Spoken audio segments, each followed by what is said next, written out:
आज का जो स्टैंडर्ड है ROM 5, इस स्टैंडर्ड में बात की जा रही है रिस्क मैनेजमेंट की। तो रिस्क मैनेजमेंट का प्लान होना चाहिए। सो रिस्क मैनेजमेंट प्लान या रिस्क मैनेजमेंट पॉलिसी ऑर्गेनाइजेशन बना सकती है। Again organisation responsibility of management है, तो मैनेजमेंट को डिफाइन करना है कि रिस्क क्लिनिकल रिस्क है वो, चाहे वो नॉन क्लिनिकल रिस्क हो, दोनों ही रिस्क के लिए स्ट्रेटजिक लेवल पर, फाइनेंशियल लेवल पर, ऑपरेशनल लेवल पर या हजार्ड लेवल की किस टाइप की रिस्क है ऑर्गेनाइजेशन में, उसको आपको डिफाइन करना है। देन उसका priority level, risk reduction activities,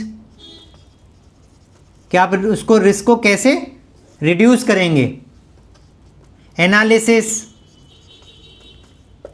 information, किसको इन्फॉर्म करेंगे, टू द स्टाफ कि किस जगह किस टाइप की रिस्क है, आपको किस चीज़ का ध्यान रखना है। जैसे स्टाफ इन्फेक्शन कंट्रोल के लिए मैं बात करूं तो स्टाफ को बताना होता है ना कि ग्लव्स पहन के काम करो, कोविड आ गया है, पूरा अपने आप को कवर करो, रिस्क है। तो क्लिनिकल रिस्क में आ गया वो। नॉन क्लिनिकल रिस्क में क्या है,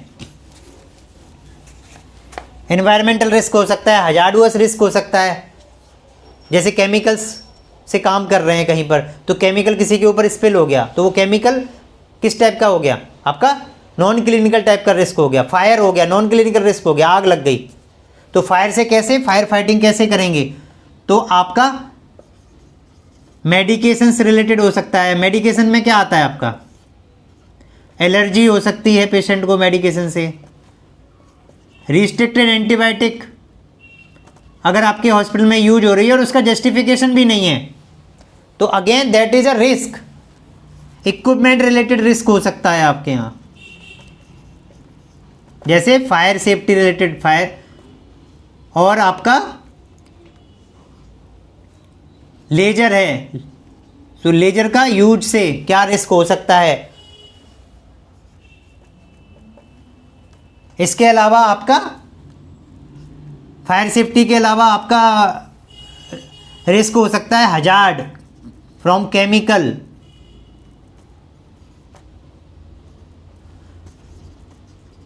लॉन्ग टर्म स्टे की वजह से क्या किस टाइप का रिस्क पेशेंट को डेवलप हो सकता है।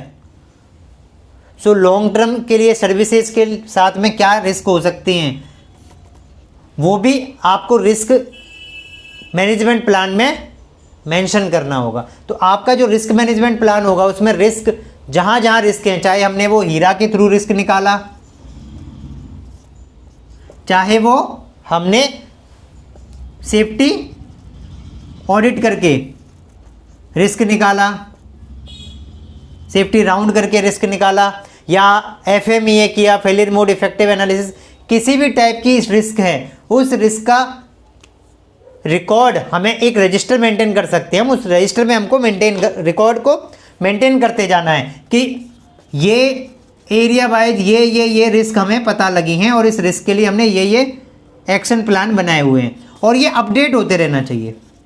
अपडेट का मतलब क्या है कि जो भी नई रिस्क सामने आई, जो भी पता लगा कि ये भी एक रिस्क है, ये भी ऐसा हो सकता है, चाहे वो घटना हो गई हो या किसी मैनेजमेंट के पर्सन ने आइडिया दिया हो कि ये भी तो एक पोटेंशियल एरर हो सकता है, तो मैनेजमेंट रिव्यू कमेटी के मेंबर्स का इनपुट या लीडर का इनपुट, उसको भी ध्यान में रखते हुए आपका ये जो रिस्क मैनेजमेंट प्लान है, पॉलिसी है या रजिस्टर है, वो आपका अपडेट होते रहना चाहिए। क्लियर है। सो रिस्क के ऊपर भी बहुत सारी स्ट्रेटजी हैं, ऑपरेशनल स्ट्रेटजिक प्लान है, उस प्लान में आपको रिस्क का भी ध्यान रखना है। जो हमने इससे पहले वाले स्टैंडर्ड में बात की थी ना, स्ट्रेटजिक प्लान, ऑपरेशनल प्लान, तो उस ऑपरेशनल प्लान को, स्ट्रेटजिक प्लान को बनाते समय भी हमें रिस्क कहाँ कहाँ क्या क्या हो सकती है उनका भी ध्यान रखना है। अब जो जितना आपको बताया जाए, आपको उससे भी थोड़ा सा दिमाग उन चीज़ों का भी लगाना है जो हर बात नहीं कही जा रही है, क्योंकि आपको मैं रास्ता दिखा रहा हूँ, अब उस रास्ते पे चलना तो आपको ही है, तो थोड़ा सा दिमाग लगाना पड़ेगा। रिस्क ये भी तो हो सकती है ऑर्गेनाइजेशन में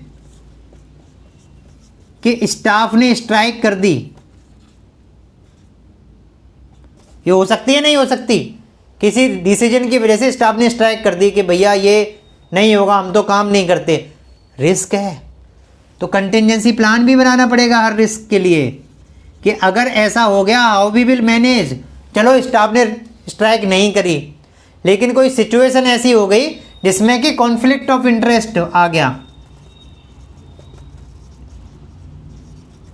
कॉन्फ्लिक्ट ऑफ इंटरेस्ट हमने पहले भी समझा था ना, तो उस सिचुएशन को आप कैसे हैंडल करोगे? हस्बैंड और वाइफ हैं, अब हस्बैंड एचआर में है, वाइफ ने कोई गड़बड़ कर दी है, अब हस्बैंड उसको निकालना नहीं देना चाह रहा, तो उस सिचुएशन को आप कैसे हैंडल करोगे? हस्बैंड बहुत अच्छा काम करता है, लेकिन वो अपनी वाइफ को भी सपोर्ट करता है, उसको वो निकालने नहीं देना चाह रहा, उसको उसका पक्ष ले रहा है, फेवर ले रहा है, कह रहा है नहीं उसने नहीं गड़बड़ की, लेकिन आपको पूरा पूरा पता है कि उस टाइम को आप कैसे मैनेज करोगे। तो ये भी एक टाइप का रिस्क है। इसके अलावा कंटिजेंसी प्लान की जैसे मैंने बात करी आपसे, तो जब रिस्क आप प्लान बना रहे हैं कि ये रिस्क हो सकती हैं, उसका आप मैनेज कैसे करोगे वो भी प्लान बनाइए। जैसे अर्थक्वेक आ गया, अर्थक्वेक आ गया, अब हॉस्पिटल से कोई भी स्टाफ बाहर नहीं जा सकता, ना कोई हेल्प के लिए आ सकता, ऐसी सिचुएशन को आप कैसे मैनेज करोगे? तो डिजास्टर जो है ये भी तो रिस्क है। आपको ये भी देखना पड़ेगा कि आपका एनवायरनमेंट कैसा, आपके यहाँ फ्लड बहुत आती है, अब फ्लड आई और प्रॉब्लम हो गई, कैसे मैनेज करोगे? स्टाफ कैसे उनको रोकोगे, स्टाफ को डबल ड्यूटी कराओगे, उनके खाने पीने का अरेंजमेंट कैसे करोगे? इसीलिए बैकअप की भी बात करते हैं एनएबीएच कि 3 दिन का तो कम से कम बैकअप होना चाहिए आपके पास। क्यों बात की जाती है बार बार पे, हम आगे के चैप्टर में पढ़ेंगे वाटर का, इलेक्ट्रिसिटी का, कि बैकअप एफएमएस चैप्टर में पढ़ेंगे हम, बैकअप क्यों जरूरी होता है, इन्हीं सब सिचुएशंस को हैंडल करने के लिए जरूरी होता है। तो अगेन जब स्टाफ ने स्ट्राइक कर दी या सडन आपके पास पेशेंट का रश आ गया, बहुत सारे पेशेंट आ गए, how will you manage? Staff की कमी है, कैसे मैनेज करोगे? तो आप हो सकता है किसी दूसरे हॉस्पिटल से आप मदद लें। तो ये सब आपको अपने प्लान में, रिस्क मैनेजमेंट प्लान में डालना पड़ेगा कि रिस्क प्रॉब्लम कोई हुई और उस प्रॉब्लम को आप कैसे सॉल्व करोगे, क्या एक्शन प्लान होगा आपका, ये आपको स्ट्रेटेजिक ऑपरेशन प्लान में आपने मेंशन करना होगा। क्लियर है?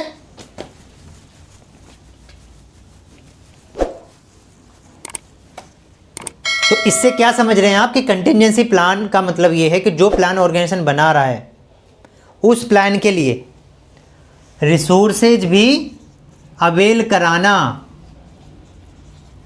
मैनेजमेंट की रिस्पॉन्सिबिलिटी है कि क्या रिसोर्सेज होंगे, किस तरीके से वो उस रिस्क को मैनेज करेगा। तो रिस्क मैनेजमेंट पॉलिसी आपकी यही कहेगी। इसके अलावा अगर कोई इस टाइप की प्रॉब्लम होगी ऑर्गेनाइजेशन में, सिस्टम फेलियर हो गया या कोई प्रोसेस फेलियर हो गया, तो आप इंटरनल एंड एक्सटर्नल रिपोर्टिंग कैसे करेंगे? तो इसकी भी आपकी पॉलिसी डेवलप होना चाहिए और आपका कोई रिकॉर्ड इस टाइप का मेंटेन होना चाहिए जो इस ऑब्जेक्टिव एलिमेंट को कवर करे। एग्जाम्पल मैं आपको बता देता हूँ तो थोड़ा आसान हो जाएगा। जैसे एमआरआई मशीन है या सीटी स्कैन की मशीन है आपकी, वो डाउन हो गई, काम नहीं कर पा रही, तो आप इंटरनली किसको बताएंगे ये चीज़? डेफिनेटली जो आपका लीडर है, जो टॉप मैनेजमेंट है, एमएस है या एमडी है, उसके पास रिपोर्ट जानी चाहिए नहीं जानी चाहिए? उसको पता होना चाहिए कि आज एमआरआई काम नहीं कर रही है। दूसरा किसको बताएंगे? एक्सटर्नल कौन होगा उसमें? पेशेंट। पेशेंट को भी तो बताना पड़ेगा कि सर कल का आपका एमआरआई का अपॉइंटमेंट है या कल का आपका सीटी का अपॉइंटमेंट है, सॉरी सर कल आप मत आइएगा क्योंकि मशीन में कुछ प्रॉब्लम हो गई, खराबी हो गई है। या आपने उसके लिए भी कोई बैकअप प्लान बना रखा है, जो हमने बात की थी कंटिजेंसी प्लान की, आपने ऑलरेडी किसी के साथ एमओयू किया हुआ है ऐसी सिचुएशन के लिए, तो आपको बताना होगा कि सर आप आइएगा तो आपको यहाँ से हम दूसरे सेंटर पे लेके जाएंगे क्योंकि हमारी मशीन में अभी कुछ प्रॉब्लम आ गई है, बट आप टेंशन मत लीजिएगा, हम आपको यहाँ से लेके जाएंगे और छोड़ के जाएंगे, रिपोर्ट आप यहीं से कलेक्ट कर लीजिएगा। जैसी भी सुविधा का अरेंजमेंट आपने किया हुआ है वो आपको पेशेंट को कम्युनिकेट करना पड़ेगा। नहीं किया हुआ कोई एमओयू तो आप बताएंगे कि सर कल ना आके आप परसों आइएगा, या हम आपको इंटीमेट कर देंगे, बता देंगे। और जो पेशेंट वॉकिंग पेशेंट है, मान लीजिए आ गए, उसको तो आप नहीं बता सकते ना वॉक इन जो है, तो आप कुछ इस टाइप का साइनेज डिस्प्ले कर सकते हैं कि the MRI machine is out of order, kindly contact the concern department reception for further information. तो पेशेंट रिसेप्शन पे जाके पता कर लेगा कि एमआरआई मशीन ख़राब है, कब तक ठीक हो जाएगी। या कुछ और अरेंजमेंट है तो हो सकता है हॉस्पिटल ने जैसे मैंने बताया अरेंजमेंट कर रखा है, कहीं और भेज के उनका एमआरआई करा दें या सीटी करा दें। AERB को रिपोर्ट करना जरूरी हो सकता है, एक्सटर्नल एजेंसी है।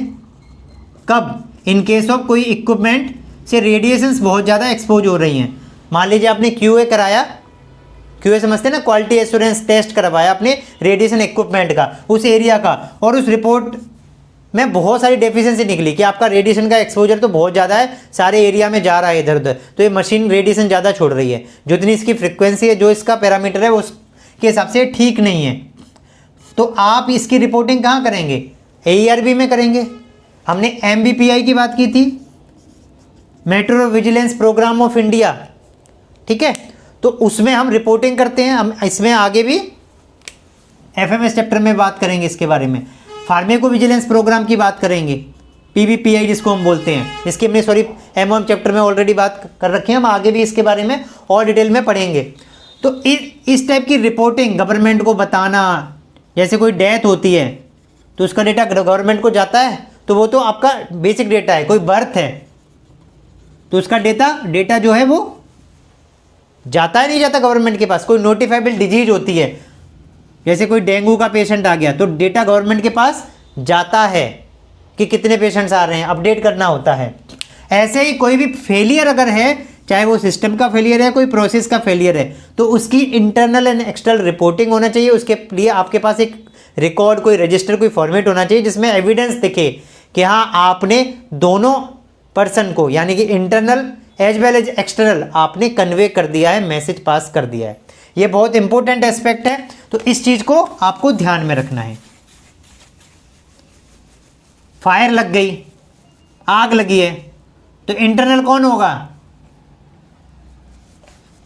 हाँ जी, लीडर, बिल्कुल लीडर तो होगा ही होगा, बट आपके यहाँ तो फायर के लिए कोड होगा ना, इमरजेंसी का कोड रेड, इसको भी हम अगले चैप्टर में पढ़ेंगे।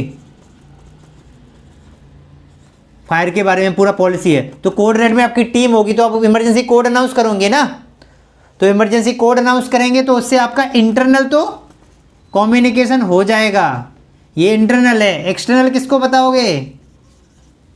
फायर डिपार्टमेंट को बताओगे ना। अगर कुछ ज़्यादा प्रॉब्लम हो गई तो, छोटी मोटी आग नहीं, अगर आपकी फायर फाइटिंग टीम ने बोल दिया कि we need to call the fire brigade, तो उस केस में आपको एक्सटर्नल मेंबर को भी इन्फॉर्म करना पड़ेगा।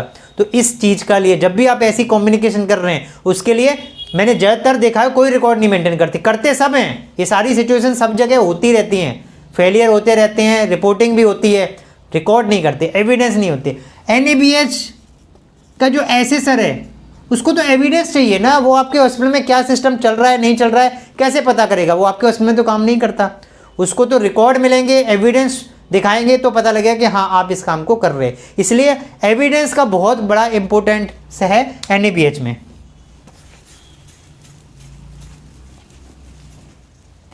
अब बात समझ लीजिए ROM चैप्टर में, और जो हम कई बार पहले भी बात कर चुके हैं वो भी यहां पर बात की गई है। आउटसोर्स सर्विसेज जो भी हम करेंगे उनके सर्विस पैरामीटर,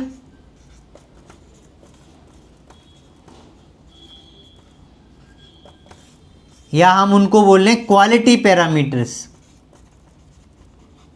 ये डिफाइंड होने चाहिए।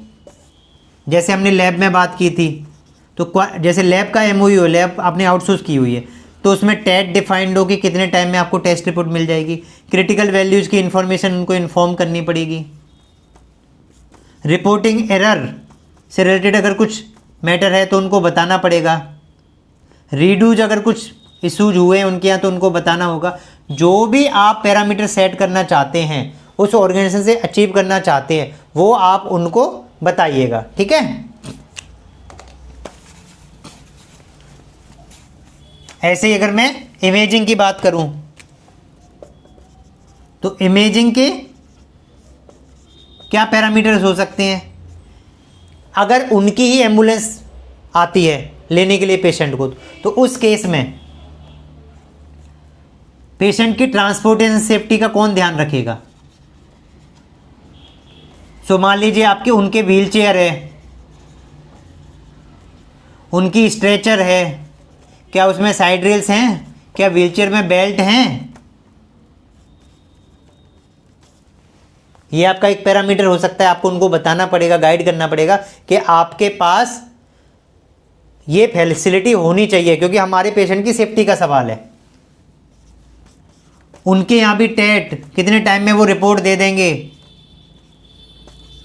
प्रायोरिटी हमारे पेशेंट को दी जाएगी नहीं दी जाएगी, उस चीज़ का ध्यान रखना।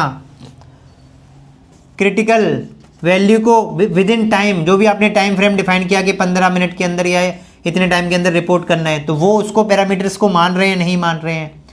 देन सेम रिपोर्टिंग एरर, रीडूज, उनके यहाँ बायोमेडिकल वेस्ट का ठीक से डिस्कार्ड होता है नहीं होता है, क्या उनके staff hand hygiene protocol follow करते हैं नहीं करते हैं।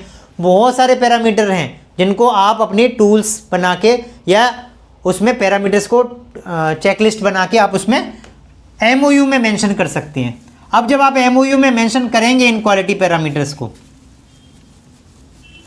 तो आपको इनको रिव्यू भी करना पड़ेगा। अब रिव्यू कैसे कर सकते हैं, तो रिव्यू करने के बहुत सारे तरीके हैं। एक तो आप वही चेकलिस्ट बना के आप उस ऑर्गेनाइजेशन में जाएं, वहाँ पर जाके ऑडिट करें और ऑडिट में देखें कि क्या जो हमारे सर्विस पैरामीटर्स हमने बनाए हैं, जो टूल्स हमने बनाए हुए हैं किसी भी आउटसोर्स एजेंसी के लिए, मान लीजिए लॉन्ड्री हमने आउटसोर्स की हुई है, तो हमारे क्या पैरामीटर्स हो सकते हैं लॉन्ड्री में। अगेन टेट के भैया कितने दिन में आप हमारे कपड़े दे दोगे वापस धो के। सॉइल्ड और अनसॉइल्ड लिनन आप अलग अलग वॉश करोगे, ये हमारे पैरामीटर्स हो सकते हैं। स्टाफ की ड्रेस और पेशेंट की ड्रेस अलग अलग वॉश करोगे, ये हमारी पैरामीटर्स हो सकते हैं। ड्रेस धोने के लिए कौन सा केमिकल यूज करोगे वो आप बताओगे हमको, एरिया विजिट कराओगे, दिखाओगे। क्लियर है। तो बहुत सारे पैरामीटर्स लॉन्ड्री के लिए भी आपके हो सकते हैं। उन पैरामीटर्स को आपको जाके ऑडिट करना पड़ेगा। स्टोरेज एरिया का पैरामीटर हो सकता है कि आप क्लीन एरिया में कपड़ों को धोने के बाद पैक करके रखोगे, ऐसे ही नहीं कि धूल मिट्टी में कहीं पर भी डाल दिया। उन सब पैरामीटर्स को देखने के लिए आप ऑडिट करेंगे। ऑडिट की फ्रीक्वेंसी क्या होना चाहिए, तो एनएबीएच कहता है कि कम से come once in a year, मतलब कम से कम साल में तो एक बार जाना ही चाहिए। मैं रिकमेंड करता हूं कि साल में कम से कम 2 बार जाना चाहिए। तो साल में 2 बार आपको कम से कम ऑडिट करना चाहिए अगर आप ढंग से क्वालिटी को मेंटेन करवाना चाहते हैं आउटसोर्स एजेंसी से भी। उसका काम नहीं है, काम हमारा है, क्योंकि हमारे पेशेंट वहाँ पर जा रहे हैं तो हमारी सर्विस, हम पेशेंट तो हमको जानता है, वो हमारी सर्विस हो गई एक तरीके से करके। तो वहाँ पर अगर ठीक से प्रोसेस नहीं हो रहा है, सिस्टम अगर डेवलप नहीं हो पा रहा है, तो वहाँ पर पेशेंट नाराज होगा तो हमारे हॉस्पिटल से भी नाराज हो जाएगा, क्योंकि हमने उसको रिकमेंड किया है या हम उसको वहाँ पर लेके जा रहे हैं। तो इसलिए आपको ऑडिट जरूर करना चाहिए, कम से कम साल में एक बार, एनएबीएच की रिकमेंड के हिसाब से। जैसे आपकी बायोमेडिकल वेस्ट की एजेंसी है तो उस एजेंसी पे जाइए, विजिट करिए, देखिए कि क्या वो जो हमारे पैरामीटर्स हैं कि लाल में क्या जाना है, पीले डब्बे में क्या जाना है, येलो में क्या जाना है, नीले में क्या जाना है, वाइट में क्या जाना है, क्या वो उसका ठीक से ट्रीटमेंट कर रहे हैं या ऐसे ही जाके कहीं फेंक देते हैं, कचरा कर देते हैं। उस चीज़ का आपको ध्यान रखना है, ऑडिट करके आना है। और ऑडिट जब करने जाएं तो पिक्चर्स जरूर ले लें, तो एक बड़ा एविडेंस बन जाता है। जैसे आपने कागज़ तो कुछ भी बना दिया कि हम गए थे विजिट में, सब कुछ ठीक था, ओके। अगर आपने पिक्चर्स लिए हैं और आप अगर खुद साथ में गए हुए हैं ऑडिट करने के लिए या आपका टीम गई हुई है, तो टीम के भी पिक्चर साथ में हों, अगर उनके फ़ोटो साथ में होंगे तो उससे क्या एक एविडेंस बन जाता है कि सच में आप विजिट करने गए थे। तो फोटोग्राफ लीजिए, उसकी एक ऑडिट रिपोर्ट बनाइए, या आप कोई चेकलिस्ट लेके गए हैं तो उस चेकलिस्ट को फिल करके लाइए और उसमें दोनों पार्टी के साइन होने चाहिए। मतलब ऑडिटर जो हॉस्पिटल के रिप्रेजेंटेटिव हैं उनके, और ऑडिटी जिस एरिया को, जिस डिपार्टमेंट को, जिसको आप ऑडिट करने गए हैं, उनके भी उसमें सिग्नेचर होने चाहिए। स्टैंप हो तो और भी बेटर है, तो वो ऑथेंटिकेट हो जाती है कि आप विजिट करने गए थे। और जो विजिट की फाइंडिंग्स हैं, अब जो आपको कमियां मिली ऑडिट में, डेफिशिएंसी जिसको हम बोलते हैं, वो जो भी कमियां मिली हमको, कि मान लीजिए उन्होंने हैंड वॉशिंग के स्टेप्स नहीं लगा रखे अपने लैब में, मान लीजिए उन्होंने आई वॉश स्टेशन नहीं लगाया अपनी लैब में, तो जो जो हमें लग रहा है कि ये चीज़ तो होनी चाहिए, वो हम उनको कन्वे करेंगे और उनको बोलेंगे कि देखिए हमारे साथ एग्रीमेंट कंटिन्यू रखना है तो आपको ये सर्विस पैरामीटर्स तो इम्प्रूव करने ही पड़ेंगे, तभी हम आपके साथ कंटिन्यू कर सकते हैं, नहीं तो हमें कोई और ऑर्गेनाइजेशन देखनी पड़ेगी, क्योंकि पेशेंट की सेफ्टी का सवाल है। इन्फेक्शन कंट्रोल करना है तो इन्फेक्शन के हिसाब से हमें वो पैरामीटर्स देखने पड़ेंगे, तो उनको कम्युनिकेट भी करना पड़ेगा। और अगला जो एमओयू का रिन्यूअल है वो भी उसकी उसी परफॉर्मेंस के बेसिस पे होगा। अब उस परफॉर्मेंस चेकलिस्ट के अलावा और क्या हम कर सकते हैं, पेशेंट से भी फीडबैक ले सकते हैं। मान लीजिए पेशेंट कहीं सर्विस लेने गया, एमआरआई कराने गया या सीटी स्कैन कराने गया, तो उसको ध्यान रखना है कि जो उसने एमआरआई कराया, जहाँ पर गया वो वहाँ पर कैसा उसका ध्यान रखा गया, उससे बदतमीजी से तो बात नहीं की गई, उसने वेट तो नहीं ज़्यादा किया, बहुत टाइम में वेट करता रहा, वो अपने मरीजों का एमआरआई करते रहे और मुझे इग्नोर कर दिया गया। तो पेशेंट का फीडबैक लेके भी हम इस पे एनालिसिस कर सकते हैं कि हमारी आउटसोर्स एजेंसी है वो कैसी सर्विस प्रोवाइड कर रही है। ठीक है। अगर इसमें एक और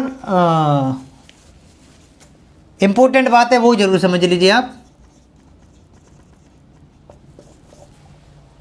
वो ये है, अगर आप जिसके साथ एग्रीमेंट कर रहे हैं, जिस ऑर्गेनाइजेशन के साथ, वो ऑलरेडी कहीं से एक्रीडिटेड है, उसके पास कोई नेशनल लेवल का सर्टिफिकेशन है, एक्रीडिटेशन है, तो जरूरी नहीं है कि आप वहाँ पर ऑडिट करें। ये भी स्टैंडर्ड में इन्होंने एनईबीएस ने क्लियर कर दिया। तो बहुत जगह कन्फ्यूजन होता है, बहुत जगह इस टाइप का क्वेश्चन उठता है कि एनएबीएल अप्रूव्ड लैब है तो भी क्या हम जाके ऑडिट करें, तो ज़रूरत नहीं है। जब एनएबीएल ही अप्रूव्ड है तो एनएबीएल ही उसको ऑडिट कर लेगा, उसने एनएबीएल सर्टिफिकेट दिया है तो डेफिनेटली उसके सारे पैरामीटर्स उसने चेक किए होंगे।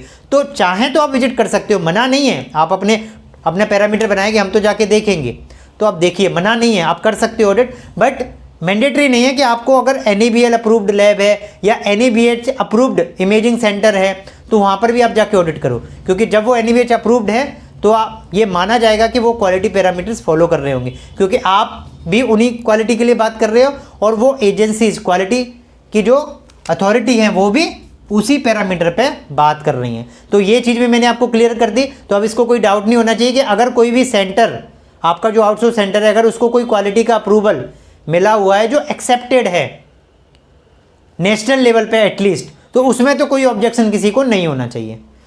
तो फिर आप ऑडिट ना भी करेंगे उस एरिया का, उस डिपार्टमेंट का, तो चलेगा। तो ये आपका ROM 5 में इस बारे में बात हो रही है। अब जो ROM 5 है यही इस चैप्टर का लास्ट स्टैंडर्ड है। तो आपको समझ में आ गया होगा कि इस चैप्टर में 5 तो स्टैंडर्ड है और 32 ऑब्जेक्टिव एलिमेंट है। ठीक है, ये कंप्लीट हो गया। अब हम अगला चैप्टर जो है FMS पढ़ेंगे, बहुत इंटरेस्टिंग चैप्टर है, उसमें हम फैसिलिटी सेफ्टी के बारे में बात करेंगे। तो थोड़ा सा पढ़ के आइएगा, जिससे आपके डाउट्स जो हैं पहले से आप मेरे से पूछ लेंगे तो मैं वो चीज़ें भी इंक्लूड कर दूंगा क्लास में। क्लियर है? चलिए, थैंक यू।